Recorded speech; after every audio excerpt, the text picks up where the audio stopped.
राधे राधे दोस्तों, जय श्री कृष्णा। हम क्या पढ़ रहे हैं? हम साइकोलॉजी की विधियां पढ़ रहे हैं। तो आज हम उसके आगे की विधियां स्टार्ट करते हैं। आज हम सबसे पहले विधि पढ़ेंगे, रेटिंग स्केल। रेटिंग स्केल से आपको समझ में आ रहा होगा रेटिंग का क्या मतलब है। आपने बहुत सी जगह रेटिंग्स दी होगी, कहीं कहीं किस चीज को रेटिंग्स दी होगी। जैसे अपन किसी भी ऐप को रेटिंग देते हैं, किसी हमने देखी होगी, हम किसी रेस्टोरेंट्स में जाते हैं तो उसकी कि उसमें 5 स्टार रेटिंग है, 4 स्टार रेटिंग।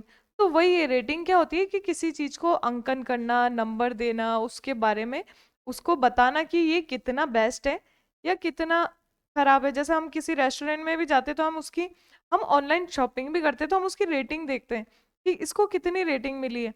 जैसे 1 स्टार, 2 स्टार तो हम देखते हैं कि नहीं, ये तो अच्छा नहीं होगा। 5 स्टार तो मतलब ये अच्छा है। तो यही चीज है कि रेटिंग विधि में यही है और कुछ भी नहीं है। इसे समझो कि व्यक्ति के गुणों को अंक देना। गुणों को क्या दे रहे हैं हम? अंक दे रहे हैं, यानी नंबर दे रहे हैं। इसके प्रकार देखो, अंकात्मक रेटिंग, आकृतिक रेटिंग और वर्णात्मक रेटिंग, इसे 3 भागों में बांट दिया। अंकात्मक यानी हम नंबर दे रहे हैं कि 9 आउट ऑफ 10, 10 में से 9। एक दिया हमने 8 आउट ऑफ 10, एक दिया 5 आउट ऑफ 10, मतलब 10 में से 5 नंबर। जैसे हम इसमें इसको कैसे अप्लाई करते हैं, हमारी शिक्षा में इसको कैसे अप्लाई करेंगे, ये समझो कि जैसे टीचर ने पूछा कि राम कितना होशियार है और श्याम कितना होशियार है। तो हमने बच्चों से पूछा, हमने बच्चों को बोला कि आप 10 में से इनको नंबर दो कि आपके हिसाब से राम ज्यादा होशियार है या श्याम ज्यादा होशियार है। तो किसी ने दिया उसको 9 आउट ऑफ 10, किसी ने किसको ज्यादा दिया। तो उससे हमें क्या पता चला कि सबसे ज्यादा कौन होशियार है बच्चों की नजरों में, क्योंकि जिससे हम रेटिंग ले रहे हैं हम उसकी नजरों के हिसाब से ही सोच रहे हैं ना कि उसकी नजरों में वो ज्यादा होशियार है। तो इससे ये भी पता चलता है कि कौन ज्यादा पॉपुलर है, किसकी और ज्यादा ध्यान जा रहा है बच्चों का, या क्या चीज है। तो हमें क्या रेटिंग से क्या पता चलता है, हम उसके बिहेवियर को भी जान सकते हैं और उसके व्यवहार को भी रेटिंग दिला सकते हैं। हर चीज की रेटिंग करवा सकते हैं हम बोल सकते हैं कि बच्चों बताओ कि भाई बच्चों, इस इन बच्चों में से सबसे ज्यादा बिहेवियर किस बच्चे का अच्छा है, कि मतलब आपके क्लास में आपके हिसाब से सबसे अच्छा बच्चा कौन है। तो बच्चों ने कहा कि ये ज्यादा अच्छा है, ये ज्यादा अच्छा है, या ये ज्यादा। तो जिसका नाम सबसे ज्यादा आ रहा है मतलब वो क्या है, वो ज्यादा पॉपुलर बच्चा है, मतलब वो सबके नजरों में सबसे ज्यादा अच्छा बच्चा है। और जिसका नाम नहीं आ रहा मतलब वो सबसे ज्यादा खराब बच्चा है। तो रेटिंग से क्या पता चलता है, हमें अच्छे बुरे का पता चल जाता है, कौन ज्यादा बेस्ट है, कौन ज्यादा अच्छा है या खराब है। तो अंकात्मक में मतलब हम नंबर दे रहे हैं। आकृतिक रेटिंग यानी जैसे कि हमने एक लाइन बना ली, अब इसके भी हमने पार्ट कर दिए। अब हमने बोला कि अब आप रेटिंग दो। पहले आ गया ये पुअर,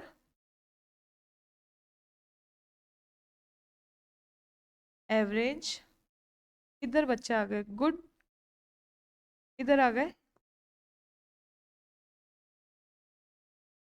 एक्सीलेंट। अब हमने बच्चों से पूछा कि अब आप रेटिंग दो।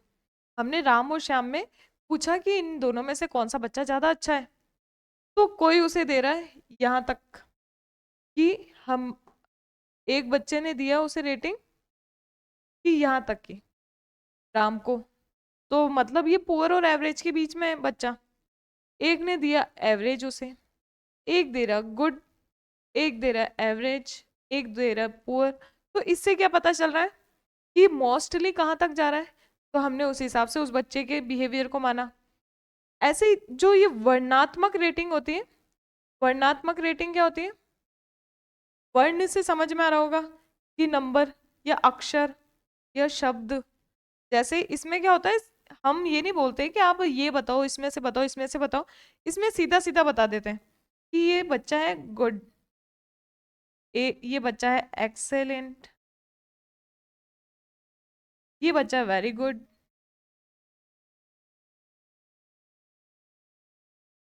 ये बच्चा है पुअर, एक बच्चा है वेरी पुअर।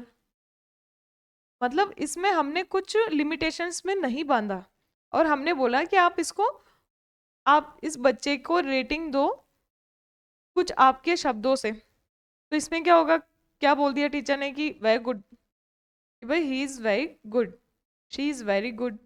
तो ये क्या हुआ कि उसको रेटिंग दे दी। तो अंक, इसके जो प्रकार है उसको समझा कि अंकात्मक यानी अंक यानी नंबर दे दिया, आकृतिक यानी हमने कोई लाइन खींच दी और हमने इसको बांट दिया।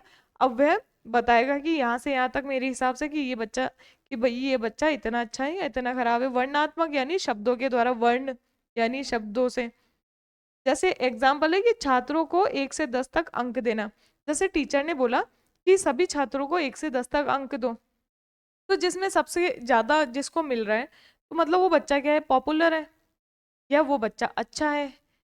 और जिसको सबसे कम मिल रहा है मतलब वो क्या है, एवरेज बच्चा है, या जिसको कोई पूछता नहीं है।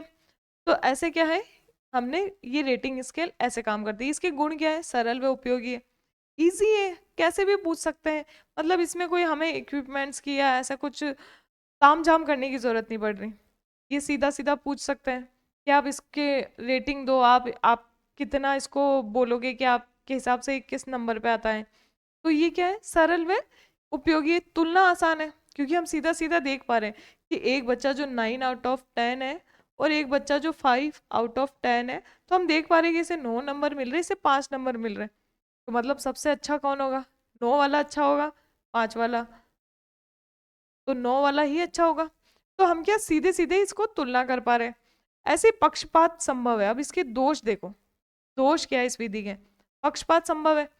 अब जैसे कि हमने किसी से पूछा और हो सकता है वो बच्चा उसका दोस्त हो या उसको ज्यादा पसंद हो, या जो हमने टीचर से रेटिंग ली कि आपके हिसाब से कि इस बच्चे की का जो व्यवहार है वो कैसा है, तो किसी टीचर ने उसको अच्छे नंबर दिए, किसी ने खराब दिए।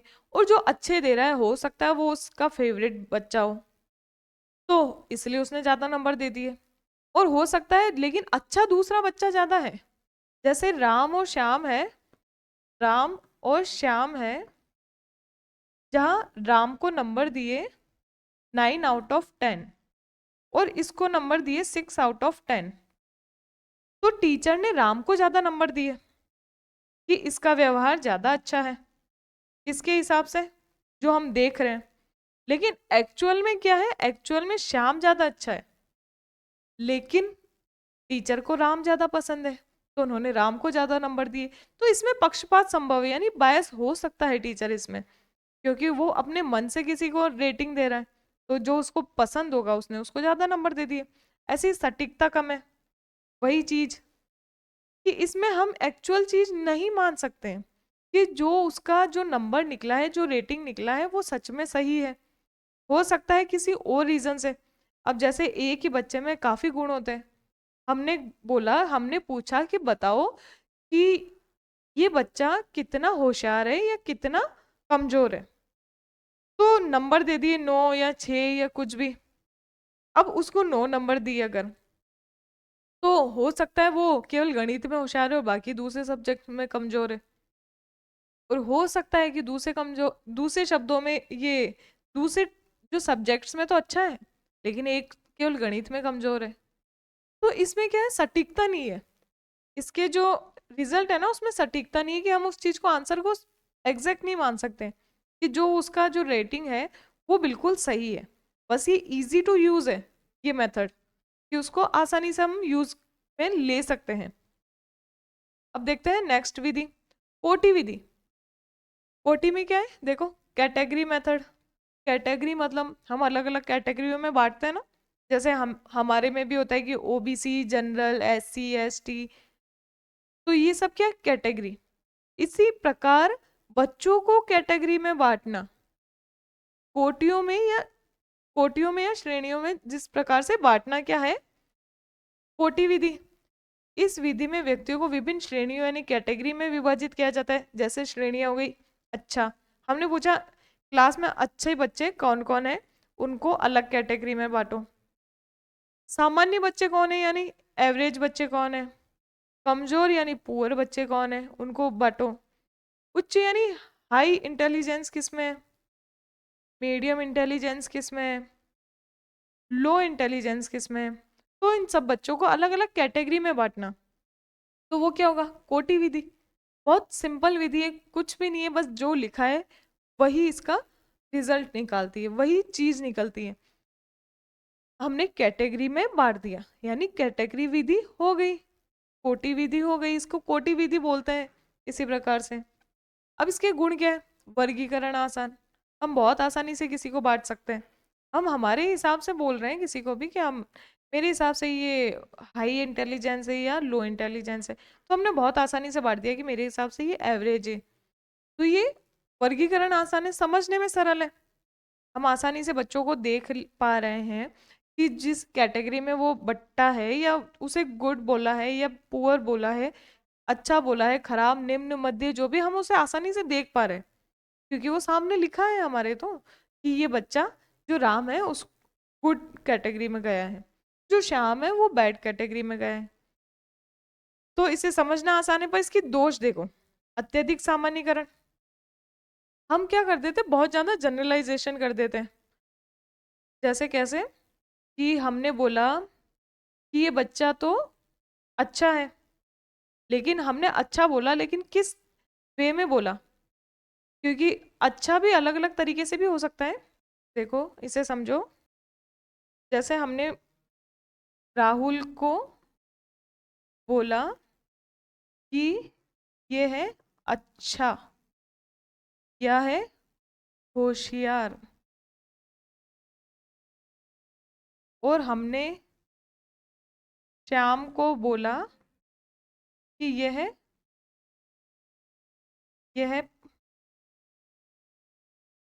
निम्न बच्चा, निम्न श्रेणी में आता है, और क्या है, कमजोर।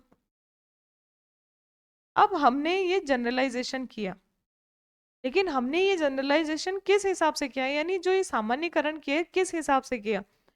हमने कहा राहुल अच्छा है, होशियार है, तो हमने कहा कि मैथ में होशियार है, लेकिन हो सकता है दूसरे सब्जेक्ट्स में कमजोर हो, या हो सकता है कि इंग्लिश में होशियार है लेकिन दूसरे सब्जेक्ट्स में कमजोर हो। ऐसे ही ये निम्न है, तो किस चीज में निम्न है, हमने किसी एक चीज को पकड़ के बोला।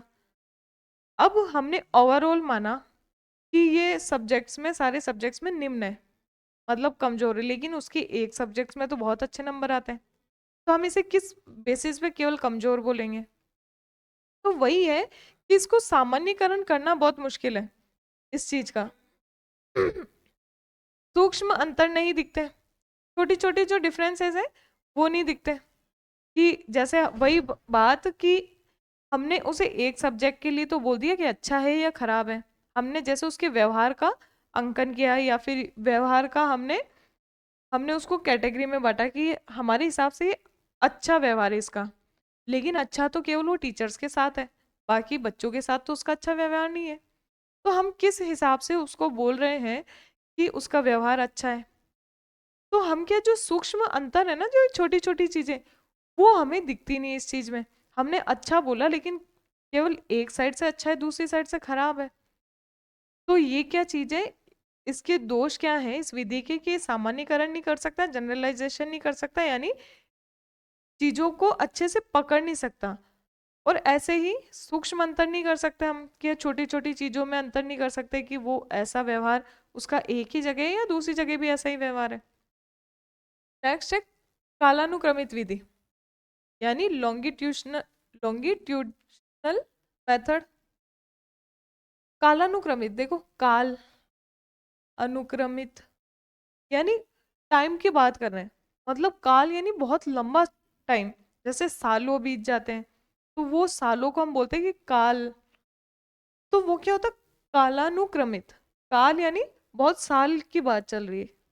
अब इसकी परिभाषा समझो, एक ही व्यक्ति या समूह का लंबे समय तक अध्ययन करना, किसी का बहुत लंबे समय तक अध्ययन कर रहे हैं, अनुक्रमित यानी अध्ययन कर रहे हैं उस चीज का, तो उसे क्या बोलेंगे, कालानुक्रमित विधि। जैसे एक छात्र का कई वर्ष तक अध्ययन कर रहे हैं, हम किसी बच्चे का, जैसे कि एक बच्चा है वो बहुत कमजोर है, तो हम उसका अध्ययन कर रहे हैं, तो हम उसका हर साल अध्ययन कर रहे हैं। जैसे हमने पहले साल में देखा कि ये बहुत कमजोर है, दूसरे साल में कि थोड़ा सा उसका अच्छा हो रहा है, थोड़ी सी उसकी ग्रोथ अच्छी हो रही है। तीसरे साल में देखा कि थोड़ा और बेहतर कर रहा है, चौथे साल में देखा कि काफी बेहतर कर रहा है। तो इसका बहुत लंबा टाइम से या लंबे लंबे या काफी काफी टाइम तक उसका अवलोकन करना ही क्या है, ये कालानुक्रमित विधि है। जैसे हमने एक बच्चे को नोटिस करना चाह रही कि ये बच्चा बहुत इंटेलिजेंट है, तो हमने उसका पहले साल अध्ययन किया, फिर हम 5वें साल अध्ययन कर रहे हैं, फिर 10 साल बाद अध्ययन कर रहे हैं, फिर 15 साल बाद। तो हम क्या उसके बारे में एग्जैक्ट चीजें जानना चाह रहे हैं, यानी तो ये क्या बहुत बहुत सालों तक जिस चीज का अध्ययन कर रहे हैं, तो ये कालानुक्रमित विधि हो जाती है। इसका गुण देखो, विकास का सही चित्र, कि हम विकास का जो डेवलप हो रहा है या जो डेवलपमेंट उसमें हो रहा है उसका सही चित्रण कर सकते हैं, कि वह पहले साल में तो ऐसा था, फिर दूसरे साल में ऐसा हुआ, या 5वें साल में ऐसा हुआ, या 10वें साल में ऐसा हुआ, उसमें ये डिफरेंस आया, उसमें ये गुण आए। जैसे एक बच्चा है जो अभी बहुत शैतानी करता है या बिल्कुल अनुशासित नहीं है, लेकिन हम उसका क्या कर रहे हैं, हम उसका अवलोकन कर रहे हैं कालानुक्रमित, यानी बहुत लंबे लंबे टाइम से। तो उसमें क्या हो रहा है, फिर हमने देखा कि पहले साल तो बहुत ज्यादा अनुशासित नहीं था, बिल्कुल शैतानी, मतलब बहुत ज्यादा शैतानी करता रहता था। फिर हमने देखा 5 साल बाद वो काफी थोड़ा काम हुआ या थोड़ा ऐसे सही होने लगा, फिर 10 साल में, फिर 15 साल में जाते जाते वो बहुत ज्यादा अनुशासित हो गया, बहुत ज्यादा शांत हो गया। तो ये क्या हो रहा है, विकास का सही चित्र दिखता है इसमें, परिवर्तन स्पष्ट होता है कि जो परिवर्तन हो रहा है किस एज में कितना हो रहा है, कित किस हिसाब से परिवर्तन हो रहा है। तो ऐसा तो नहीं जैसा वह आज है वैसे ही 10 साल बाद है या 15 साल बाद है। तो ये जो परिवर्तन है वो स्पष्ट दिखता है कि किस एज में वो कितना चेंज आ रहा है या कितना उसमें डेवलपमेंट हो रहा है। ऐसे इसके दोष क्या है इस विधि के, कि समय अधिक। अब कालानुक्रमित है यानी सालों लग रहे हैं जिस चीज में, तो ऑब्वियस है समय तो अधिक लग ही रहा है, मतलब टाइम ही तो सबसे ज्यादा बीत रहा है इसमें। तो टाइम के साथ में पैसा भी खर्च होगा, क्योंकि हमें उसका अध्ययन करने के लिए, हम ऐसा तो है नहीं कि हम आज कि वो हमारे साथ ही रहता है और हम उसको देख रहे हैं बस सामने के सामने। वो तो जब हो सकता है कि जब अपन उसके माँ बाप हो, तब हम उसे सामने से अध्ययन कर रहे हैं। लेकिन अगर कोई वो बच्चा कोई और है तो उसको अध्ययन करने के लिए हमें कितना पैसा खर्च करना पड़ेगा, क्योंकि टाइम ज्यादा तो वैसे पैसे भी ज्यादा खर्च होंगे। तो इसलिए क्या है कि इसमें पैसा भी बहुत ज्यादा खर्च होता है।